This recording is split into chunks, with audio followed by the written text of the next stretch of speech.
Hey everyone!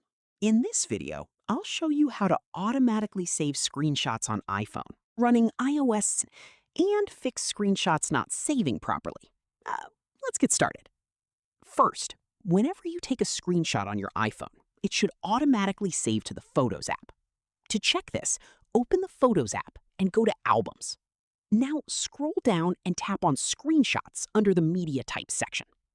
If your screenshots are missing, make sure your iPhone storage isn't full. Go to Settings, then tap General and open iPhone Storage. If storage is almost full, free up some space and try taking another screenshot. Next, check if iCloud Photos is enabled. Open Settings, tap your Apple ID at the top, then go to iCloud/Photos.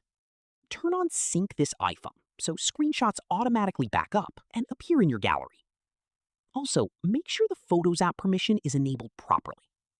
After that, restart your iPhone and take a new screenshot to test it. And that's it.